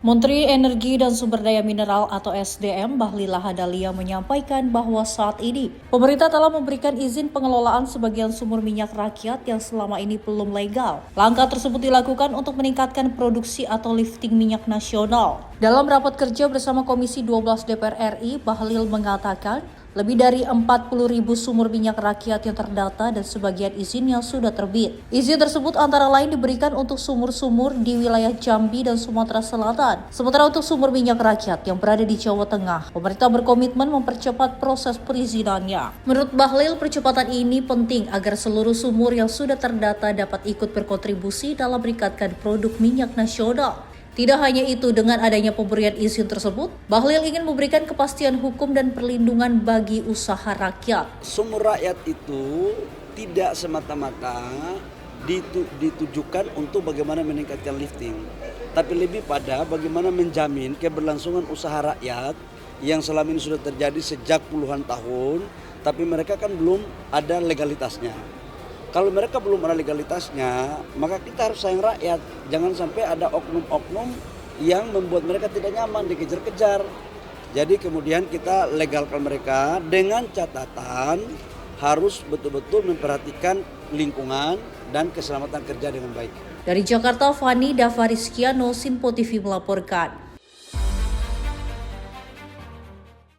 Sedangkan Wakil Menteri Transmigrasi, Viva Yoga Mauladi, menghadiri panen raya padi sekaligus memberikan bantuan kepada koperasi kelompok petani di kawasan transmigrasi Desa Telang Rejo, Kabupaten Banyu Asin, Sumatera Selatan. Panen raya padi ini menjadi simbol keberhasilan dengan menjadikan Kabupaten Banyuasin sebagai lumbung pangan nasional sesuai cita-cita Presiden Prabowo Subianto. Wakil Menteri Transmigrasi Viva Yoga Mauladi menghadiri panen raya padi sekaligus memberikan bantuan kepada koperasi kelompok petani di kawasan transmigrasi Desa Telangrejo, Kabupaten Banyuasin, Sumatera Selatan. Viva Yoga mengatakan bahwa dalam 1 hektar lahan, para petani mampu memproduksi gabah kering sebanyak 8 ton. Dengan keberhasilan tersebut menjadikan Kabupaten Banyuasin sebagai lumbung pangan nasional dengan salah satu sentra utamanya yakni penghasil beras nomor 1 nasional. Selain itu, Kementerian Transmigrasi juga turut memberikan bantuan kepada koperasi kelompok tani seperti pengadaan alat hingga pembangunan jalan poros dan jalanan status renovasi infrastruktur. Kami di Kecamatan Muara Telang, Kabupaten Banyuasin, saya bersama dengan Pak Bupati dan Pak Dandim lagi panen raya padi di sini. Kabupaten Banyuasin adalah lumbung pangan nasional juara 1 se-Indonesia. Dan sebagian besar lumbung pangan di Kabupaten Banyuasin itu ada di kawasan transmigrasi. Ini sesuai dengan amanat dari Bapak Presiden Prabowo dalam Asta Cita melalui program Kementerian Transmigrasi untuk ikut berkontribusi membangun, mewujudkan swasembada pangan. Kementerian Transmigrasi memberikan bantuan kepada koperasi kelompok tani di sini dalam rangka untuk bantuan pengadaan alat yang nanti juga akan dibantu dengan peralatan penggilingan yang sederhana, dan kita Kementerian Transmigrasi akan membantu pembangunan jalan poros, jalan non status, renovasi infrastruktur untuk tahun 2026, dan perencanaan yang lain nanti akan kita komunikasikan dengan pemerintah daerah keseluruhannya. Dan produksi di Kabupaten Banyuasin ini dari 189.000 luas lahan, itu 70%-nya adalah wilayah kawasan transmigrasi, di bawah transmigrasi. Dan keberhasilan Banyuasin mencapai peringkat pertama di Republik Indonesia itu adalah kawasan transmigrasi. Dan betul apa yang disampaikan Pak Wamen, bahwa keberhasilan ini adalah kerja bareng dari semua kementerian, Kementerian Pertanian, Kementerian PU untuk irigasi dan tanggul, dan juga Kementerian Pertanian kaitan dengan Alsintan dan bantuan pupuk dan semuanya, sehingga bisa kami mencapai prestasi yang paling tinggi di 2025 kemarin. Di sisi lain, dalam kesempatan yang sama, Bupati Banyuasin Askolani menyampaikan angka produksi pada tahun 2025 mencapai 1,2 ton, sehingga diharapkan tahun 2026 dapat mengalami peningkatan. Dari Banyuasin, Sumatera Selatan, Fahrizal Ahmad Amin, Simpo TV melaporkan. Informasi berikutnya datang dari Menteri Koordinator Bidang Pangan, Zulkifli Hasan, melakukan penanaman kakao, kelapa, dan kopi di kawasan Cangkuang, Kabupaten Bandung, Jawa Barat pada Kamis siang 22 Januari 2026. Kegiatan ini menjadi bagian dari upaya pemerintah dalam mencegah bencana sekaligus meningkatkan perekonomian. Pemerintah melalui Kementerian Koordinator Bidang Pangan berkomitmen memperkuat sektor perkebunan rakyat sebagai pilar utama pertumbuhan ekonomi nasional. Langkah ini diambil untuk memastikan bahwa nilai tambah komoditas unggulan tidak hanya dinikmati oleh korporasi besar, tetapi juga berdampak langsung pada kesejahteraan petani kecil. Menteri Koordinator Bidang Pangan, Zulkifli Hasan, menegaskan bahwa pengembangan perkebunan berbasis rakyat merupakan instruksi langsung dari Presiden. Fokus kebijakan ini adalah menciptakan ekosistem usaha yang inklusif, di mana lahan-lahan produktif dikelola secara mandiri oleh masyarakat dengan pendampingan teknis dari pemerintah. Sehingga manfaatnya dirasakan secara merata, bukan hanya oleh kelompok usaha besar atau konglomerat. Zulkifli merinci sejumlah komoditas yang menjadi prioritas pengembangan, diantaranya coklat, kakao, kopi, kelapa, karet, teh, cengkih, lada, hingga tanaman bernilai tinggi seperti vanili, pala, dan akar wangi. Khusus untuk komoditas coklat, Zulkifli menyoroti adanya kesenjangan yang lebar antara kebutuhan industri nasional dan kapasitas produksi dalam negeri. Perintah Bapak Presiden, kita harus mengembangkan perkebunan rakyat. Coklat, kopi, kelapa, cengkeh, vanili, pala. Apalagi kebutuhan akan coklat kita ini banyak. kita galakkan agar kita bisa swasembada. Saat ini, Indonesia masih mengandalkan impor untuk memenuhi lebih dari separuh kebutuhan coklat domestik. Selain aspek ekonomi, revitalisasi perkebunan rakyat juga diproyeksikan sebagai solusi atas persoalan lingkungan, terutama rehabilitasi lahan kritis. Penanaman komoditas perkebunan di lahan-lahan kosong dinilai efektif untuk memitigasi resiko bencana seperti ekologis banjir. Langkah strategis ini diharapkan dapat memperkuat posisi Indonesia dalam kancah ekonomi hijau global, di mana kelestarian lingkungan dan pertumbuhan rakyat ekonomi berjalan beriringan. Tim Redaksi Sinpo TV melaporkan. Komisi 2 DPR RI resmi mengumumkan 18 nama calon anggota Ombudsman Republik Indonesia untuk masa jabatan 2026 hingga 2031. Nama-nama tersebut diajukan oleh Presiden Prabowo kepada DPR RI untuk dilakukan uji kelayakan. Sementara itu, Ketua Komisi 2 DPR RI, Rifki Nizami Karsayuda, menjelaskan bahwa pengumuman ini bertujuan untuk menjaring masukan publik guna memastikan integritas para calon. Ketua Komisi 2 DPR Rifki Nizami menjelaskan sesuai dengan mandat Undang-Undang Nomor 37 Tahun 2008, Komisi 2 nantinya akan memilih dan juga menetapkan 9 nama dari 18 calon tersebut untuk mengisi posisi Ketua, Wakil Ketua, dan anggota Ombudsman Republik Indonesia. Uji kelayakan dijadwalkan akan berlangsung pada Senin 26 Januari 2026. Komisi 2 pun berkomitmen untuk langsung menetapkan 9 nama terpilih dalam rapat internal pada hari yang sama setelah proses pengujian selesai. Lebih lanjut, Rifki Nizami mengatakan masyarakat diberikan kesempatan untuk menyampaikan saran atau masukan tertulis terkait dengan rekam jejak para calon hingga 24 Januari 2026 yang akan dikirimkan ke Sekretariat Komisi 2 DPR baik secara langsung maupun melalui surat elektronik. Selanjutnya Komisi 2 DPR RI sebagaimana Undang-Undang Nomor 37 Tahun 2008 tentang Ombudsman Republik Indonesia memiliki kewenangan untuk memilih dan menetapkan 9 anggota calon Ombudsman Republik Indonesia yang terdiri atas Ketua, Wakil Ketua, dan anggota Ombudsman Republik Indonesia. Dari 18 nama calon di atas yang diajukan oleh Presiden, kami akan melakukan uji kelayakan dan kepatutan atau fit and proper test yang dijadwalkan dilaksanakan pada hari Senin, tanggal 26 Januari 2026, sebagaimana diatur dalam pasal 226 ayat 2 Peraturan DPR RI nomor 1 tahun 2020 tentang tata tertib DPR RI. Dari Jakarta, Sri Dewi Andayani, Dava Rizkiano, Sinpo TV melaporkan.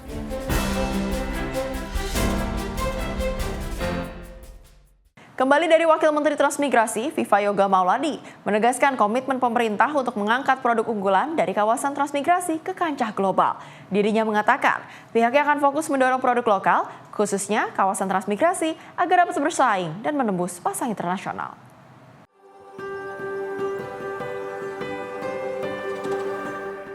Wakil Menteri Transmigrasi Viva Yoga Mauladi menghadiri panen raya melon di kawasan transmigrasi Desa Tanjung Menang, Kabupaten Mesuci, Lampung. Viva Yoga mengatakan di Kabupaten Mesuci ini menjadi contoh nyata keberhasilan program transmigrasi yang telah berjalan sejak era Presiden pertama Soekarno hingga Presiden Prabowo Subianto. Dirinya menyebut pihaknya akan berfokus mendorong produk lokal, khususnya kawasan transmigrasi, agar dapat bersaing dan menembus pasar internasional. Langkah itu merupakan bagian dari upaya berkelanjutan untuk memastikan keberlanjutan ekonomi bagi para transmigran dan memberikan kepastian pasar bagi hasil pertanian mereka. Kementerian Transmigrasi juga akan menggandeng beberapa pihak termasuk off-taker dan investor untuk mendukung produk berbasis industri. Dan ini menjadi komitmen kami bahwa Kementerian Transmigrasi menginginkan agar perjuangan dari para warga trans yang menanam, kemudian memproses, kemudian memproduksi, itu ada off-takernya yang kira-kira nanti akan dapat meningkatkan pendapatan mereka.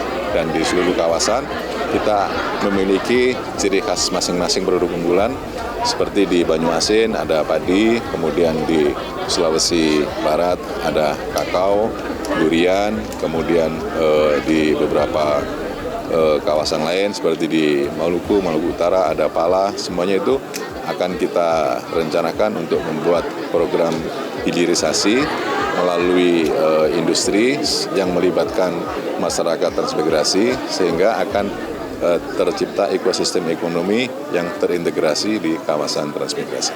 Iya, pengembangan dari produk unggulan itu kita sesuaikan dengan potensi masing-masing di kawasan transmigrasi. Contohnya sekarang yang sudah berjalan itu di NTT, Sumba Timur sudah berdiri pabrik gula. Kita menginginkan agar proses pengembangan UMKM tidak sekedar berskala kecil, tapi juga bisa nasional dan nanti berorientasi ekspor.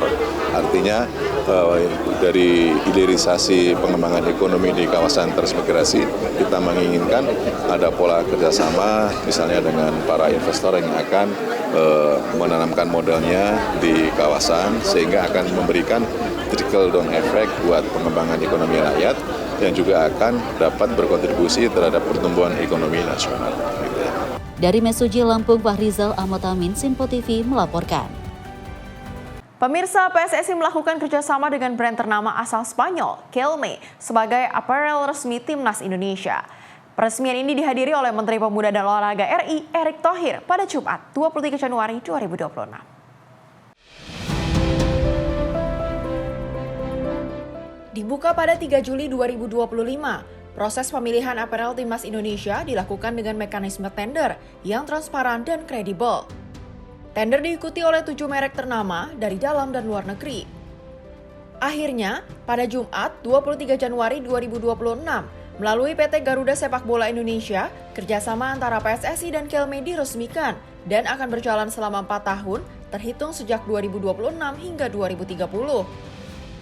Berlangsung di Tribata Dharma Wangsa, Jakarta, prosesi kerjasama ini dihadiri oleh Menteri Pemuda dan Olahraga, Erick Thohir. Menurut pernyataan dari media sosial Kemenpora, Kelme berhasil menang karena berbagai pertimbangan.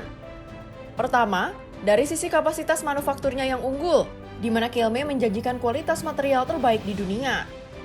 Selain itu, reputasi Kelme sebagai sponsor global AFC hingga berbagai timnas dan klub sepak bola elit di berbagai benua menjadi bukti dan rekam jejak Kelme. Namun, landasan yang menjadi landasan utama kerjasama ini adalah kesamaan visi dalam membangun sepak bola antara PSSI dan Kelme. Tim redaksi Sinpo TV melaporkan. Sementara itu, Menteri Energi dan Sumber Daya Mineral, Bahlil Lahadalia, menegaskan pemerintah mulai mengurangi ketergantungan terhadap impor bahan bakar minyak pada tahun 2026. Menteri ESDM, Bahlil Lahadalia, menjelaskan pemerintah mulai menata kebijakan impor BBM sebagai upaya memperkuat ketahanan energi nasional pada tahun 2026. Untuk jenis solar, pemerintah memutuskan tidak lagi melakukan impor solar C48 karena kebutuhan dalam negeri sudah dapat dipenuhi dari produksi nasional. Sementara, untuk solar jenis C51, impor masih diperlukan karena volumenya terbatas dan kilang dalam negeri belum sepenuhnya siap. Pemerintah menargetkan impor solar C51 akan dihentikan pada semester kedua tahun 2026. Sementara untuk BBM jenis bensin seperti RON 92, RON 95, dan RON 98, impor masih dilakukan hingga tahun 2027 sambil menunggu peningkatan kapasitas produksi kilang dalam negeri melalui program pengembangan dan modernisasi kilang atau RDMP.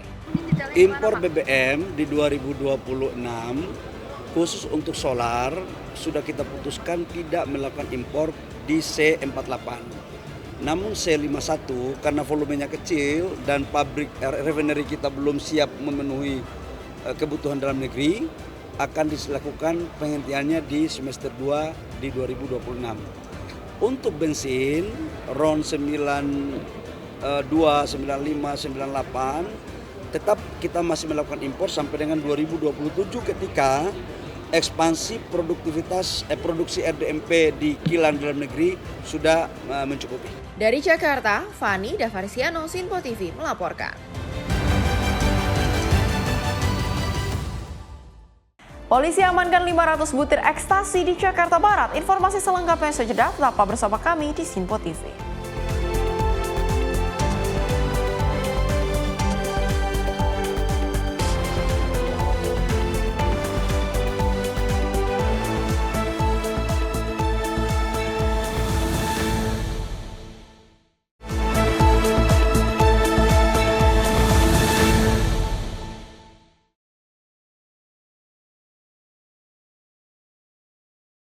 Terima kasih pemirsa, Anda masih bersama kami di Menyapa Indonesia Pagi. Kita lanjutkan ke informasi berikutnya di mana Polda Metro Jaya mengungkap peredaran 500 butir ekstasi di apartemen Mediterania Gajah Mada, Jakarta Barat. 2 pengedar turut diamankan. Modusnya, mereka menyelundupkan barang tersebut melalui jasa ekspedisi.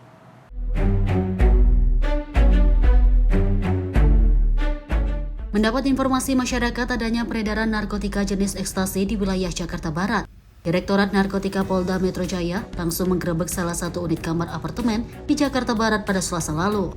Hasilnya ditemukan 500 butir ekstasi yang disembunyikan di bawah meja di salah satu sudut ruangan apartemen. Dua pelaku berinisial A dan F yang merupakan pengedar barang haram ini pun tak dapat mengelak saat ditunjukkan barang bukti tersebut oleh petugas.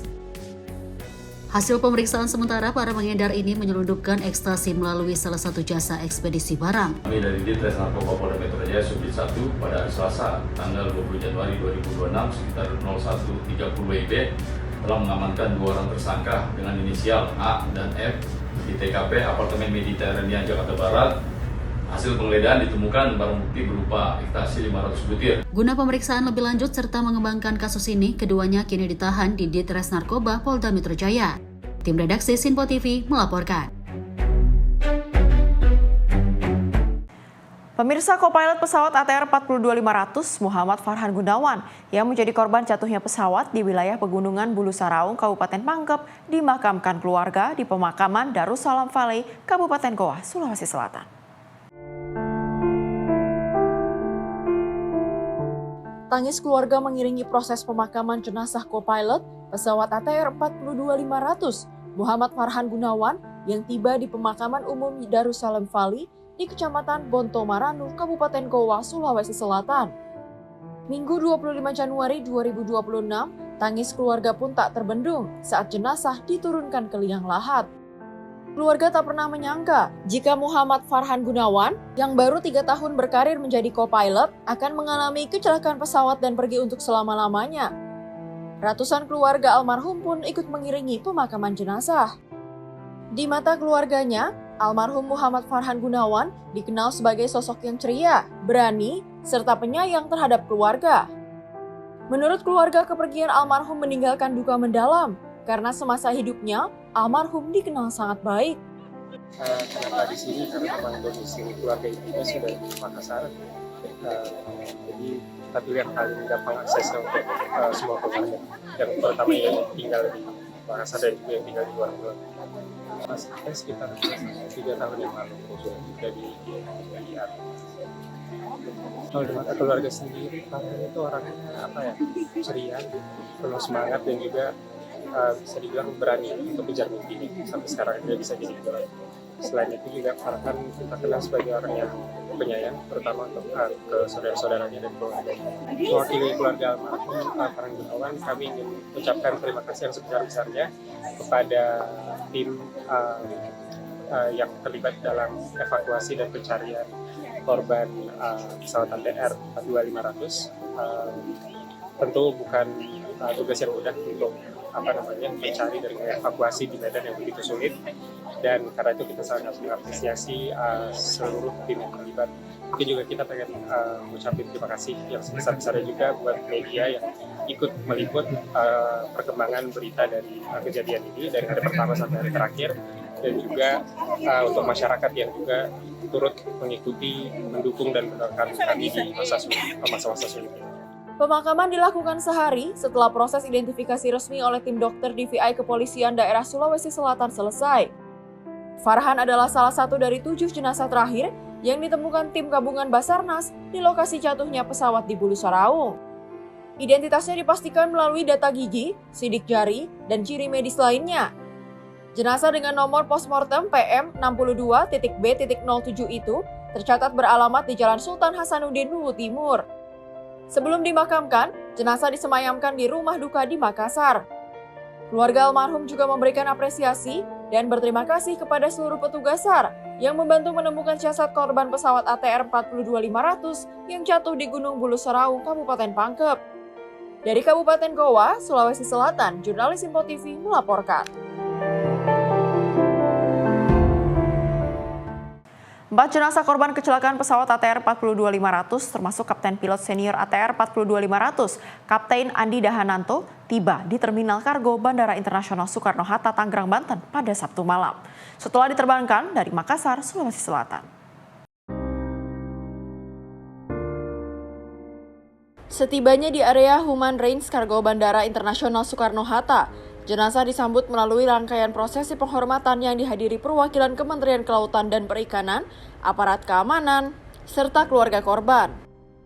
Keempat jenazah tersebut diterbangkan dari Makassar menuju Jakarta menggunakan 2 maskapai berbeda dengan waktu kedatangan yang hampir bersamaan, selisih sekitar 30 menit.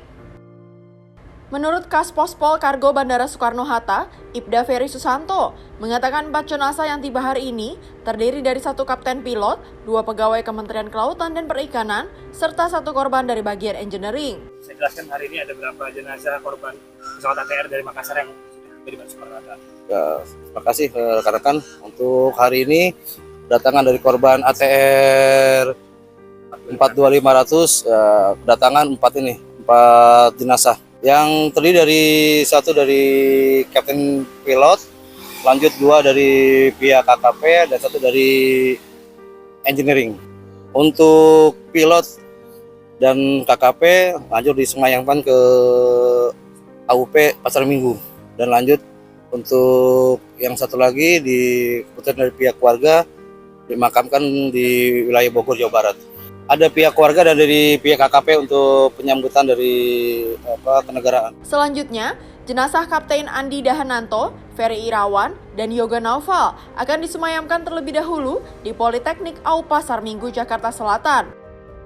Di lokasi tersebut akan dilakukan prosesi pemandian jenazah dan sholat jenazah sebelum dilanjutkan dengan upacara pelepasan pada Minggu pagi. Usai prosesi pelepasan, masing-masing jenazah akan dimakamkan di lokasi yang telah ditentukan keluarga. Jenazah Ferry Irawan akan dimakamkan di Pondok Rangon, jenazah Yoga Naufal di TPU Malaka 1 Pondok Kopi.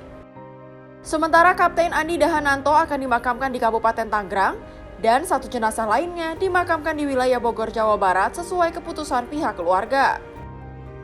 Prosesi penyambutan jenazah dilakukan secara sederhana melalui upacara penghormatan dari pihak KKP sebagai bentuk penghormatan terakhir kepada para korban. Mujib Latumairisa, Sinpo TV melaporkan. Sementara itu, Direktorat Reserse Narkoba Polda Metro Jaya membongkar Cilandestin Home Industry Lab narkoba jenis tembakau sintetis di Kebonceruk, Jakarta Barat yang memiliki potensi produksi tembakau sintetis hingga 10.000 gram dengan nilai estimasi mencapai 5 miliar rupiah.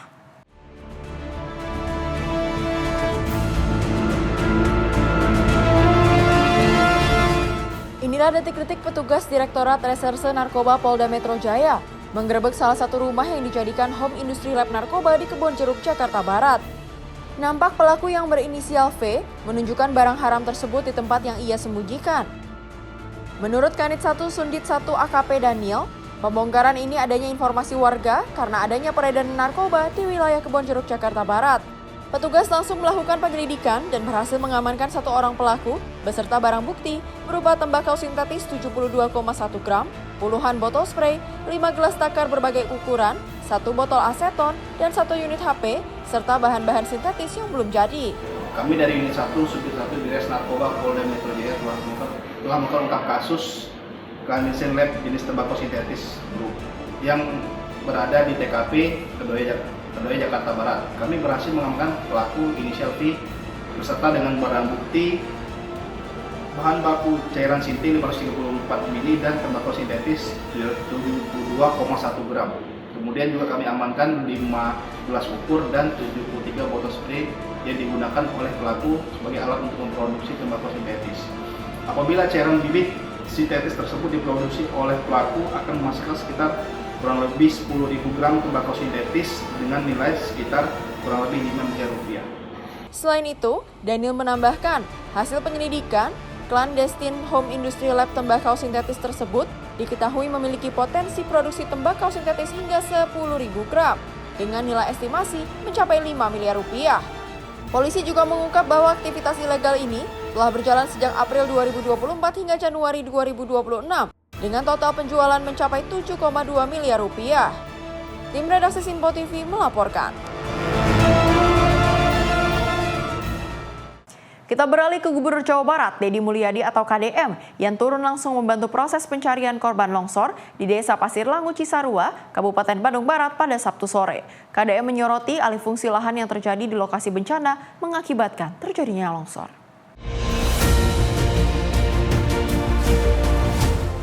Gubernur Jawa Barat, Deddy Mulyadi, meninjau secara langsung lokasi bencana longsor yang terjadi di Desa Pasir Langu, Kecamatan Cisarua, Kabupaten Bandung Barat, Jawa Barat pada Sabtu sore.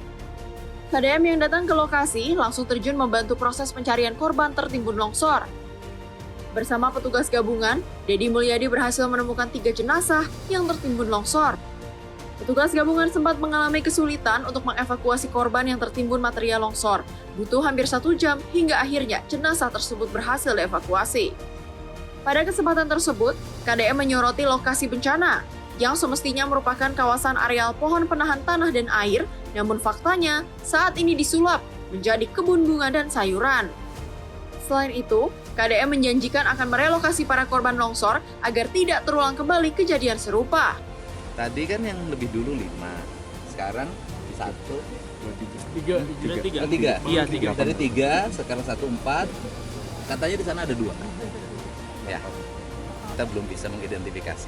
Pak, ada informasi apa memang betul ada anggota? Saya nggak tahu. Belum. Ya, saya tidak fokus itu. Fokus saya hari ini adalah kita ingin secara bertahap untuk mengangkat jenazah dan setelah itu merecovery lingkungan di sini. Pak, ini alih fungsi lagi, Pak. Ya, Alih fungsi lagi. kan sudah bisa dilihat sekeliling ini kebunnya pakai plastik, tanamnya pakai plastik dan di atasnya kebunnya udah naik ke puncak. Kita sudah bisa melihat lah ini faktornya apa. Nanti gimana Pak? Kalau bantuan sih nanti setiap kepala keluarga yang meninggal kita siapkan 25 juta. Setelah itu seluruh rumah di sini sekarang lokasinya di sini lagi. Saya sih lebih cenderung daerah ini dihutankan saja. Artinya ada alih fungsi lahan Pak kalau melihat secara ini? Ya ini kan sudah jelas.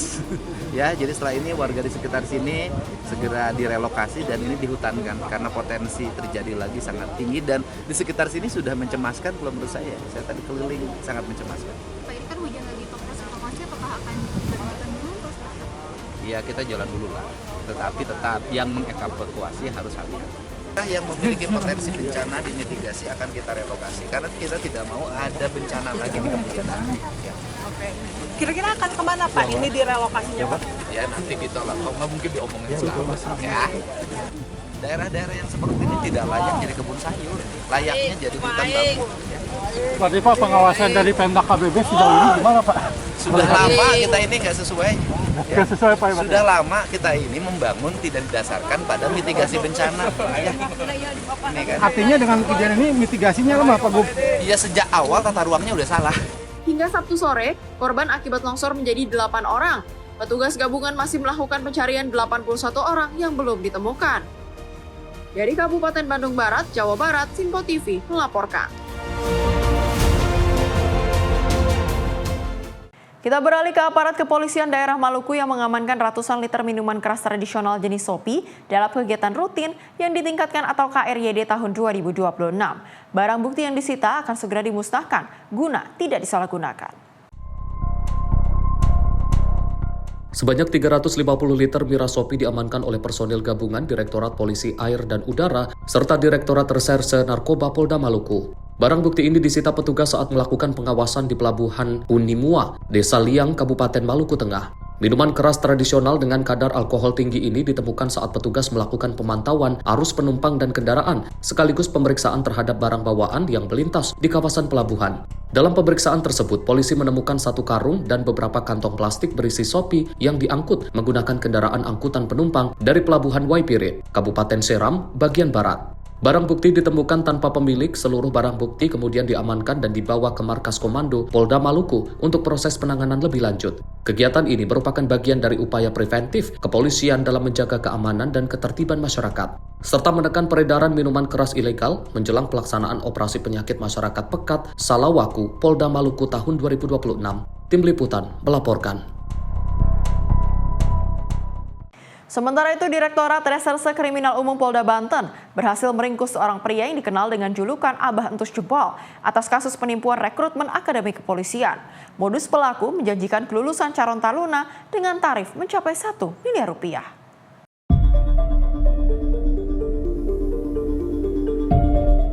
Pelarian Tubagus Nasruddin alias Abah Entus Jempol berakhir di tangan tim Opsnal di Treskrimum Polda Banten. Pelaku ditangkap di area eksit Tol Rangkas Bitung pada Rabu 14 Januari 2026 dini hari, setelah sebelumnya mangkir dari 2 kali panggilan kepolisian. Saat akan diamankan, pelaku sempat melakukan perlawanan dengan memundurkan mobilnya hingga menabrak kendaraan petugas demi menghindari penangkapan. Kasus ini bermula saat orang tua korban di Kasemen, Kota Serang, tergiur janji manis pelaku yang mengaku memiliki akses khusus untuk meloloskan peserta seleksi Akpol tahun 2025. Tak tanggung-tanggung, pelaku meminta imbalan sebesar 1 miliar rupiah.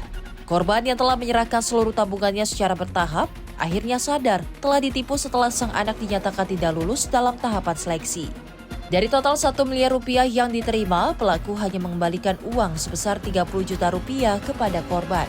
Atas perbuatannya, tersangka kini mendekam di rumah tahanan Polda Banten dan terancam hukuman 4 tahun penjara. Kami tidak dapat menjawab tersebut. Yang pasti kami tadi sudah sampaikan inisialnya TPN alias Abah Jempol. Yang pasti di sini posisinya adalah sebagai pelaku, yang mana modusnya melakukan bujuk rayu, memastikan pada korban bahwa yang bersangkutan bisa meloloskan anaknya untuk dapat diterima menjadi calon taruna Akpol. Untuk saat ini masih satu laporan polisi yang kami terima, makanya kami mohon bantuan dari media untuk nanti setelah dipublikasikan, barangkali masih ada korban lainnya untuk datang kepada kami untuk melaporkan. Polda Banten kembali menegaskan bahwa seluruh proses rekrutmen anggota Polri dilakukan secara transparan, akuntabel, dan tanpa dipungut biaya sebesar apapun. Masyarakat diminta melaporkan jika menemukan praktik percaloan serupa. Dari Serang, Banten, jurnalis Simpo TV melaporkan. Pemirsa, polisi bekuk 3 pelaku pencurian kabel listrik milik PT PLN di Jalan Lintas Tengah Sumatera, Kabupaten Waikanan, Lampung. Tak tanggung-tanggung, 3 pria ini menggasak kabel listrik yang telah terpasang di tiang sepanjang 24,5 km dengan kerugian mencapai lebih dari 1 miliar.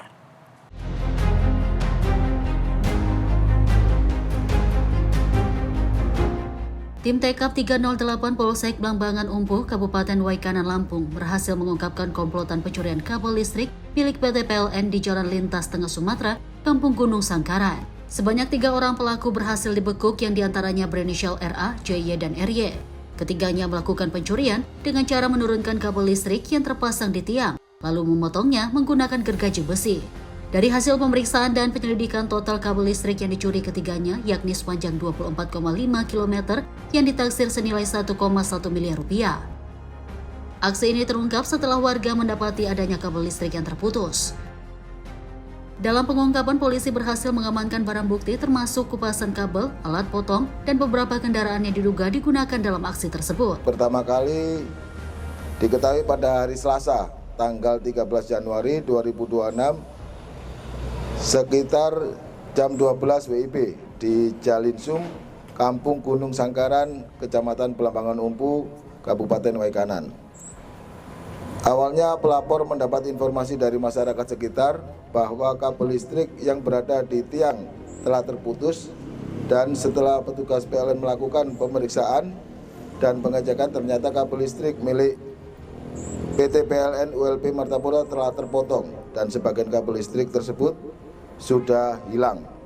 Kedua laporan tersebut TKP berada di Jalinsum, Jalan Lintas Tengah Sumatera, Kampung Gunung Sangkaran, Kecamatan Blambangan Umpuh. Akibat dari kejadian pencurian tersebut, PLN Martapura selaku korban mengalami kerugian kehilangan berupa kabel listrik merek Voxel sekitar panjang 20 km dan apabila dinominalkan dengan uang sekitar 1 miliar rupiah. Tersangka saat ini telah ditahan dan dijerat pasal pencurian dengan pemberatan dengan ancaman hukuman penjara maksimal 7 tahun. Dari Waikanan, Lampung, Immanuel Simarangkir, kontributor Simpo TV melaporkan. Informasi tadi sekaligus menutup perjumpaan kita pada edisi kali ini. Akhir kata, saya Priska Priscilla beserta seluruh kru yang bertugas pamit undur diri. Terima kasih dan sampai jumpa.